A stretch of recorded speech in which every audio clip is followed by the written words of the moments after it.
And I wanted to talk to you a little bit about this. Can you tell me more about this workshop we're going to have? It's following your book, Designing for Emotions. Yeah. So tell me a little bit more about that. What we're going to cover in this 2-day masterclass. So there's a lot of territory that we'll cover together. I think the past year has taught us all a very painful and maybe empowering lessons about how emotion plays a significant role in our life. Um, Historically, the way I've thought about designing for emotion is really like that catchphrase designing for delight, but it's a really narrow dimension of the human experience. And what we learned this past year is there's a lot of fear, uncertainty, feeling of inequity, and lack of inclusion. It turns out that there are a lot of principles of psychology and principles of design that we can employ to design experiences that include a lot of people and create really compelling experiences for everybody.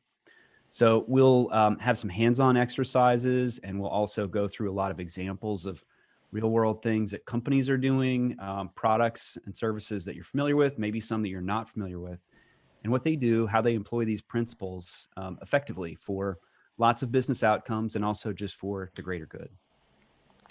Oh, and who is it for? Like who should be participating in this workshop? So a lot of people, a lot of different types of people could get benefit from this workshop. If you, of course, if you're in the UX field, this is going to give you some advanced practices. If you're brand new and kind of thinking about UX, and I heard a few people mention that, certainly there's a ton of things you could learn here.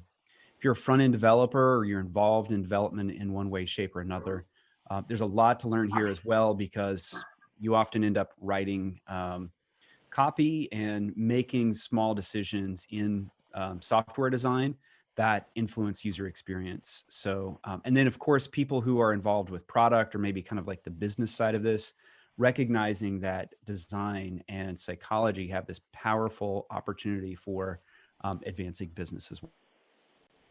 So one more thing, we're going to hand out a digital copy of everyone that participates in this book. And this is a second edition. I have it. Yeah.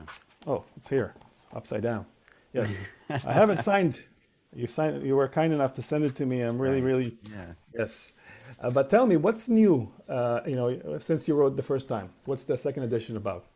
So much is new. That the first edition that I wrote back in 2010, the web was a very different place, and our understanding of technology and it was very utopian that we thought of technology as this tool that would just make everything better for everybody. And I think it's clear that probably everybody in this room has a few examples of how technology has not gone as planned. We've come to our work with very good intentions, but the outcomes aren't always what we expect. And so I actually rewrote this book once at before the pandemic started, and then realized after the pandemic hit that there was a lot that just was not quite in line with the way that the world was shaping up. And so I restarted again and I rewrote this book.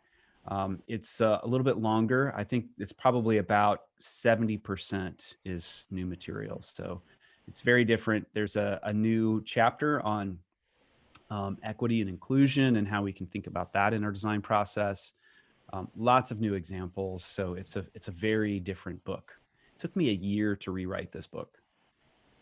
Wow. Okay. Thanks. I'm really looking forward to that masterclass and.